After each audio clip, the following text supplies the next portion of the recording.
മരണവീട്ടിലെ മഴ തോരുന്നില്ല, ശപിച്ചുകൊണ്ട് ബന്ധുക്കൾ. മഴയെ പ്രണയിച്ചവൻ്റെ മരണത്തിന് വരാതിരിക്കാനാവില്ലല്ലോ എന്ന് മഴയും. കവി എ അയ്യപ്പൻ്റെ ആണ്. എന്നോട് കഴിഞ്ഞ ദിവസം ഒരു ലേഡി വിളിച്ചിട്ട് അവരുടെ ജീവിതത്തിലെ ഒരു ചെറിയൊരു സംഭവം പറഞ്ഞപ്പോൾ എൻ്റെ മനസ്സിലേക്ക് പെട്ടെന്ന് ഓടിയെത്തിയ വരികളാണ് ഇത്. ഒരു പക്ഷേ പ്രണയത്തെ ഇത്രയധികം നല്ല രീതിയിൽ വർണ്ണിച്ചിട്ടുള്ള വേറൊരു കവി മലയാളത്തിലുണ്ടോ എന്ന് സംശയം തോന്നിപ്പോകും ഇദ്ദേഹത്തിൻ്റെ ചില വരികൾ കാണുമ്പോൾ. സംഭവം ഇങ്ങനെയാണ്. കുറച്ച് നാൾക്ക് മുമ്പ് നമ്മുടെ നാട്ടിലെ ഒരു വലിയൊരു പ്രമാണി മരിച്ചു. അദ്ദേഹം നാട്ടിലെ നല്ലൊരു മനുഷ്യനായിരുന്നു, നല്ല മനുഷ്യസ്നേഹിയായിരുന്നു, ഒരുപാട് ആളുകളെ സഹായിച്ചിട്ടുള്ളൊരു മനുഷ്യനാണ്. അപ്പോൾ സ്വാഭാവികമായും ഇത്ര നല്ലൊരു മനുഷ്യൻ മരിക്കുമ്പോൾ അദ്ദേഹത്തിൻ്റെ ഭൗതിക മൃതശരീരം കാണാനായിട്ട് അല്ലെങ്കിൽ ആൾക്കാർ ഉറപ്പായിട്ടും ഒരുപാട് ആൾക്കാർ മൃതദേഹം കാണാനായിട്ട് എത്തും. അപ്പോൾ അങ്ങനെ ആ വീട് നിറയെ ആളുകൾ ഇങ്ങനെ വന്നുകൊണ്ടിരിക്കുമ്പോൾ അവിടേക്ക് ഒരു കാറിൽ ഒരു ലേഡി വരികയാണ്.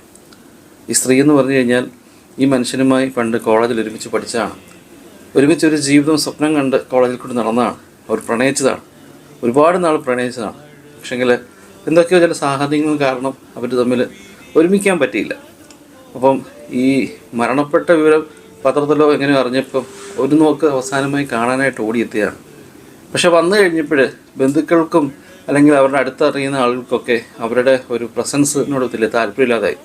അദ്ദേഹത്തിനൊരു ഭാര്യയുണ്ട്, മക്കളുണ്ട്, എല്ലാം ഉണ്ട്. അപ്പം മൃതശരീരം ഇങ്ങനെ അവിടെ വെച്ചിട്ടുണ്ട്. അപ്പം എന്നോട് പറഞ്ഞൊരു വാക്കുണ്ട്, പണ്ട് ഒരുപാട് മുത്തം കൊടുത്ത ആ കവിളിലും അല്ലെങ്കിൽ ആ നെറ്റിയിലും ഒരിക്കൽ കൂടി അവസാനമായി ഒന്ന് ചുംബിക്കണമെന്ന് എനിക്ക് ആഗ്രഹം ഉണ്ടായിരുന്നു. പക്ഷേ ഇന്ന് ആ മരിച്ചു കിടക്കുന്ന വ്യക്തിയും ഞാനും തമ്മിൽ ഒരു ബന്ധവും ഇല്ലല്ലോ. ആളുകളുടെ നോട്ടം അല്ലെങ്കിൽ ഇവരുടെ പ്രസൻസ് ഇഷ്ടപ്പെടാതെ ഉള്ള ദേഷ്യത്തോടുള്ള നോട്ടം ഇവരൊക്കെ അസഹനീയമായി വന്നപ്പം ആരോടും ഒന്നും മിണ്ടാതെ തിരിച്ച് കാർ ലക്ഷ്യമാക്കി നടന്നു. കണ്ണീന്ന് ഒരു തുള്ളി കണ്ണുനീര് പോലും താഴോട്ട് വീഴരുത് എന്നൊരു ആഗ്രഹം മാത്രം.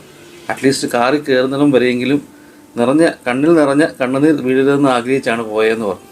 എന്നോട് പറഞ്ഞു വളരെ വലിയൊരു ഫീലിങ്സ് ആയിരുന്നു അദ്ദേഹത്തിൻ്റെ മരണവും കാര്യങ്ങളും ഒക്കെ. അന്നേരം പഴയ കാര്യങ്ങളൊക്കെ ഓർത്തപ്പോൾ എനിക്കൊത്തിരി വിഷമമുണ്ടായിരുന്നു.